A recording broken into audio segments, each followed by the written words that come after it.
Namaste. In continuation to our previous episodes on no thought state, we have discussed intensely about how to attain that no thought state, how Western and Eastern schools think about it, how different it is from the pathological no thought state, and having it in a spiritual sense, which is very healthy and blissful. Continuation to that, we have our subject expert once again with us, Mr. Vedya. Namaste. Namaste. We have had amazing episodes on this beautiful title of No Thought, which gives us so many thoughts and learnings with you. We have reached to a state where we could have discussed more intensely about how one can experience and be in it forever. Is it momentary? Does it stay? If it is free willed, can one person remain in that? So, what is your say on that? You made a very good statement to say we are having so many thoughts on the state of no thought. Irony, but true, that we are discussing for an hour with thoughts the state of no thought. Right. So it's a very good question you have put up, and it's very experiential. It's not a conceptual question at all. It's an experiential question of once you experience a state of no thought, does it stay or can it go away? And if you experience, how do you perpetuate it? Right. For some people, it comes and never goes away. So once they experience a state of no thought, they remain in the state of no thought for considerable periods of time. When there is a need, they think. So it is not a question of or, that either no thought or thought. It's always both. Right. But you become a master of thoughts rather than thoughts becoming your masters. So Thinking, there's a free will. yeah, thinking is no longer compulsive. It is a choice. For ordinary human beings, thinking is compulsive. He cannot will not to think. But for an enlightened person, it becomes volitional. He can think where the necessity is. He goes into a state of no thought and bliss when there is no necessity. And this obviously has very good benefits for both mind and body. The whole system is in rest and bliss. So one category of people is where they experience a state of no thought and it comes down so heavily, entrenches itself into the system, stabilizes itself there, and from then onwards, they are able to go into states of no thought as long as they want, unless there is an emergency or a need to think when they think. So this is a minority of people. For majority of people, they experience a state of no thought and it goes away. And initially there are very intense experiences of short duration. And one actually has experiences of a few minutes, not more than few minutes. And after that, even if you want, you cannot maintain it. The reason being, rest of the system is not ready. Your desires and fears still are not thoroughly worked through. Your desires and fears still are not thoroughly worked through. Your soul is not done with drawing essence out of pleasure pain experiences and progress experiences. Your work in the world is not done. Until all of this happens, the experiences remain intermittent. They don't establish themselves as your second nature. They remain occasional experiences. Secondly, the person ethically does not transform completely. And this is very important. Unless the psychic comes in the front, and this is where Sherbindo does lot of emphasis on, that the state of no thought is not enough. it has to be accompanied. Even if a state of no thought you can have on demand, it has to be accompanied by purification of rest of the system. That's the transformation. Transformation. In Shabindo's words, the psychic has to be brought forward and all the 5 bodies have to come under psychic influence. Psychic governance, not only influence, psychic governance. So that, he says, is a full work of transformation. Neither experience of no thought nor even realization of psychic is enough. After that, you have to transform your nature, and that is a task by itself. Otherwise, what happens is 2 things continue. At times you go into a spiritual nature and you appear completely pure, aware and blissful, almost like a saint. And when you come into the ordinary state, you are just like an ordinary person, with all the games people play. So this is where the transformation of the complete nature is necessary. Before transformation can said to be complete, or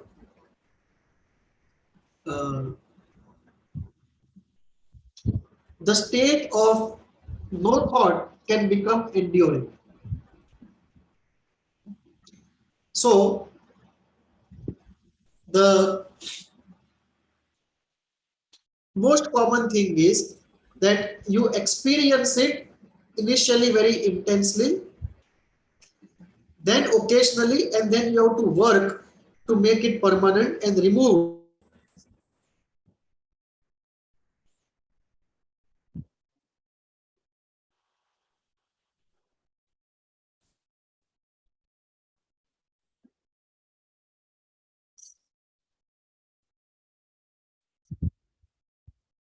Yeah, so I was saying, so initially it is temporary, very intense at first. You need Then, to start recording. yeah, it's already on. Okay. It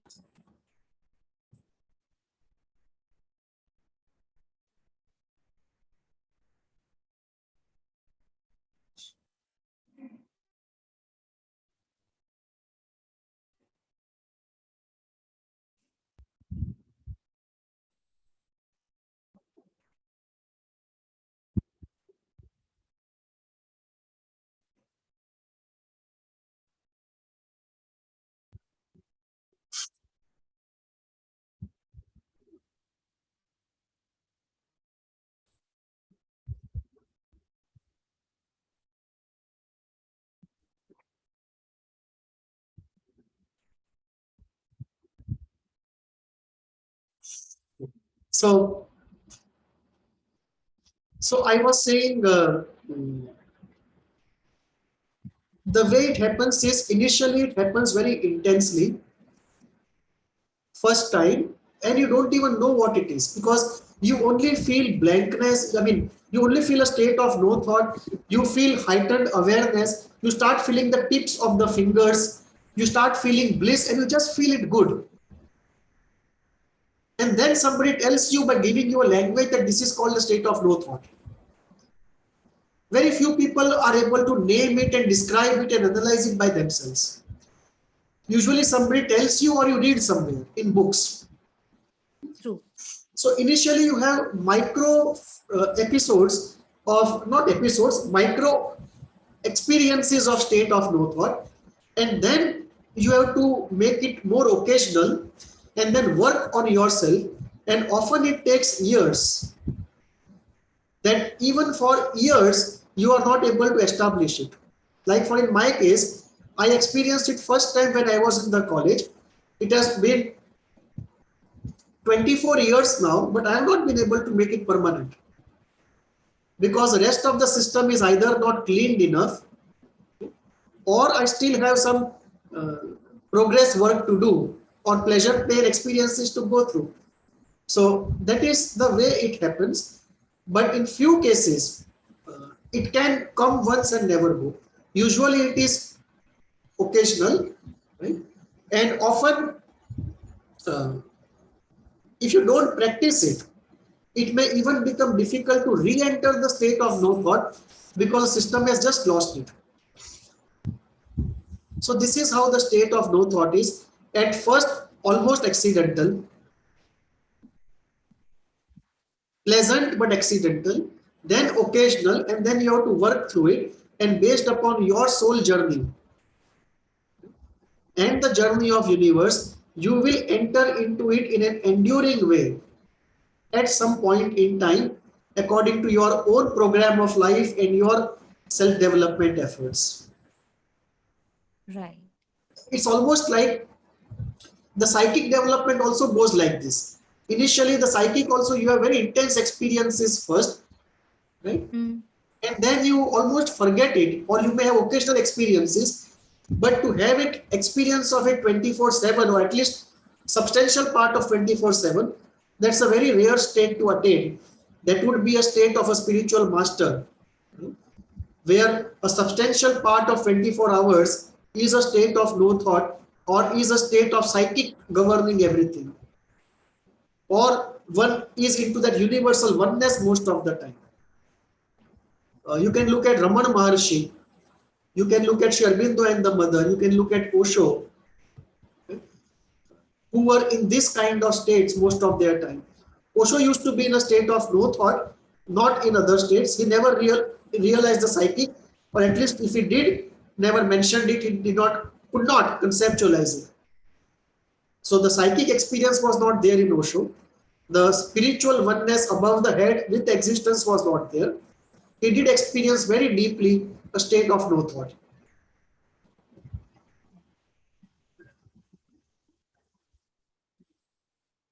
So when we start off in our first episode that being mindful, we start from the observation point of view, the observer ego.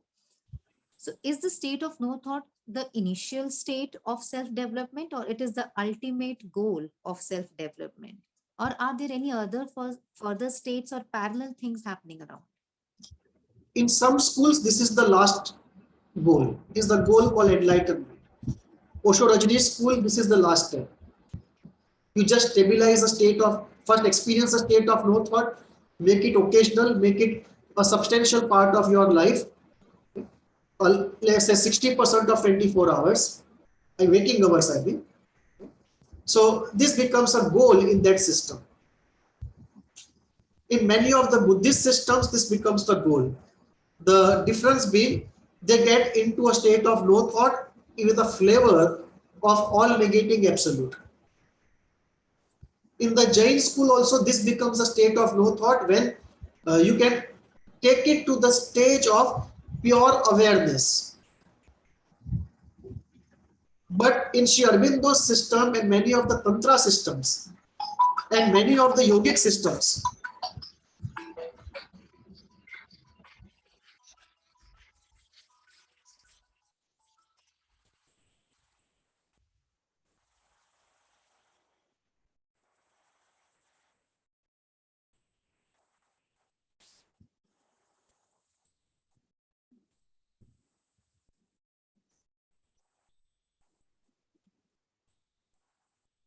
hello,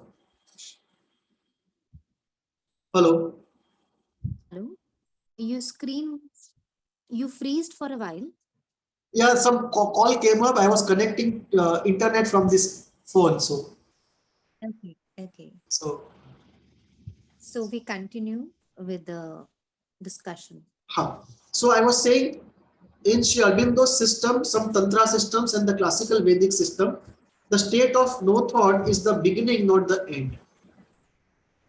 So in Sri Aurobindo's system, there are 4 steps. First, establishing a state of no thought. Second, experiencing the psychic inside the heart, I mean, deep in the chest, center Deep of the into the being, chest. center of the being. Third is experiencing oneness above the head, the oneness, oceanic oneness with the universe. And fourth is to bring powers from above into the system and transform the system. These are the 4 steps. In various schools of Tantra, the 4 steps may be uh, ordered differently. But the Tantra schools, like Sri Aurobindo schools, are schools of transformation. They are not the schools of liberation like the Buddhist or the Jain school or Osho system. So, because there are two views about this world. One is that nothing can be done. It is essentially always going to be a difficult world. So liberate yourself. And the second, Saha world. yeah. So there is a pessimism about the world that the inherent laws of nature are such that the nature of things is such that you can't transform it beyond the point. So you liberate yourself. This will continue as it is in an essential sense. Specifics be different. And the second view is the Vedic view, the Tantric view, Sri Aurobindo's view, that you can transform this world. And the goal there is to make earth and heaven equal and one. That is the Vedic statement, not my statement. Now, those spiritual schools which go for that part, they talk about transformation of oneself, transformation of the world, and creating a perfect society.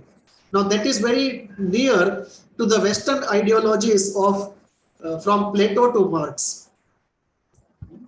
So true. So, in the Western system also, you had the Stoics who said nothing can be done, you save yourself.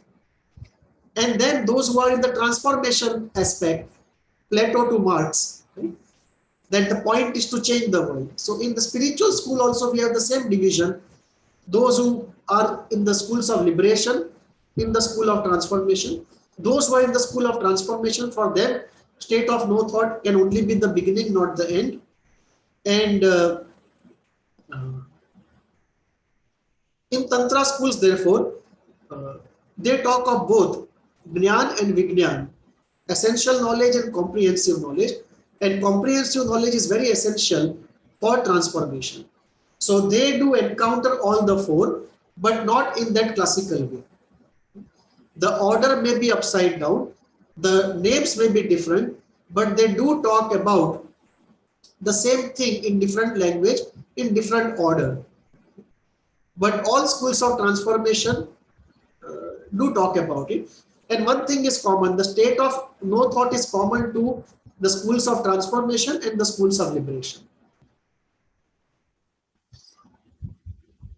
So when we talked about the catalyst kind of situations where we can, activate these no thought states, that also brings in a kind of a setup where there can be a lot of undoing and unconditioning of what we have been learning all these years. Right. So how do the limitation of this state come about?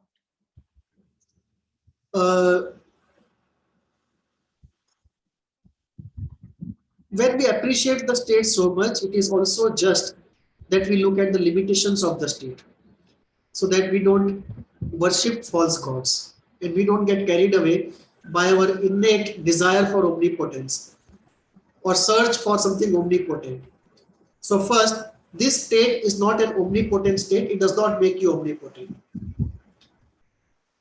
Two, unless this state becomes a substantial state most of the time, no change comes in the person. The person is capable of playing all the difficult games that people play. And this is where scandals happen, where the spiritual person has experience of the state of no thought, has experience of even at times oneness with the universe, at times even the psychic, but the process is not complete. So unless the process is not complete, the person is not transformed. And if the person is not fully transformed, he is capable of all the mischief that anybody can do. And this is where scandals happen. That a person has experiences, but transformation is not complete. The experiences have not been completely worked through and established. There have been Ideally, no omnipotence should be there, but the person is being mischievous by projecting omnipotence and doing big scandals. Okay. So he is actually lured away by what he has experienced. So most of the times it is not that he is fooling others, he also gets fooled himself. And that is where the Maya comes in, that even in these states, the Maya is there. And one requires a lot of sincerity and honesty to say that I have experienced these states but I am no different than others, because radical transformation has not happened. So minor transformation always will happen. Once you experience these states, you will be able to understand human nature, the world, human mind, healing in very radically different ways. You will experience bliss and awareness in radically different ways. But that does not mean the fundamental desires and ethical orientation undergoes a change. So you are still a normal human being on that platform. So until everything is changed, nothing is changed. That is the principle with which we have to go forward and accept the fact that one is still a work in progress, one is a sadhak, one is not a siddha. So this is where the state of no thought is not omnipotent. It can be lost. You have to work to establish it. And the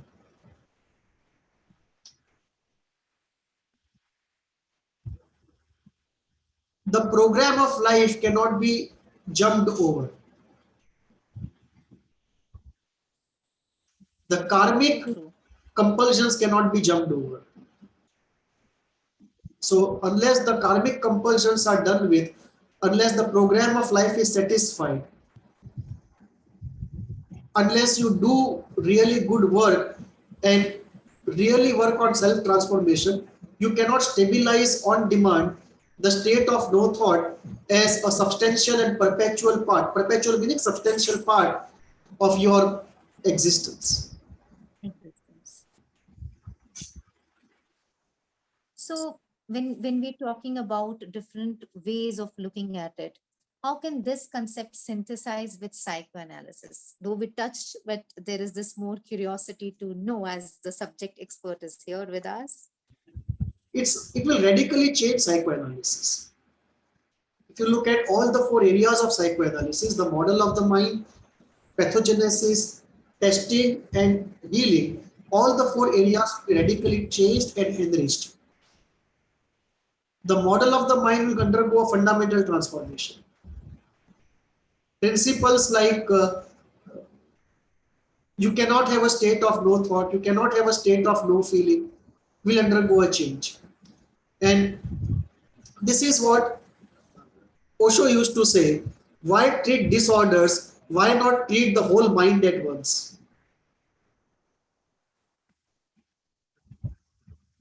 And he says this is done by getting into an observer status. Initially, when you do, you are overwhelmed by events of the mind which keep happening because of stimulus from outside and inside, until the desire fear is radically worked through. But over a period of time, you are able to establish the observer stronger. You also get less involved in new activities and you work through the past and you start consciously experiencing desire to accelerate the process of pleasure pain experiences you have to go through. So all of this will lead to radically new changes in psychoanalysis at all levels, and I think we will have a completely new basket of tools and the goal. The goal will change from cessation of symptoms to enlightenment. And that brings in a new positivity and joy in life. Imagine a psychoanalysis where the goal is cessation of symptoms and a psychoanalysis where a goal is enlightenment. They are radically different ways of living, and if you incorporate the state of no mind, state of no thought, right, it will radically change the quality of life of everyone, including patients. So my feeling is that it will happen in the next 10 years, and patients are far ahead of us. Patients are accessing spiritual schools which talk about state of no thought. Patients are accessing holistic healing in addition to psychoanalysis, and patients have already gone ahead and started accessing schools which talk about the state of no thought. It is the therapists who are fixated in psychoanalysis. Rightly said. So thank you, Mr. Vedya, for so many learnings and thoughts to ponder upon before we slip into the no thought zone. It was a delight to unravel an esoteric area. Will be a pleasure to continue discussion on an equally fascinating area soon. Namaste. Namaste.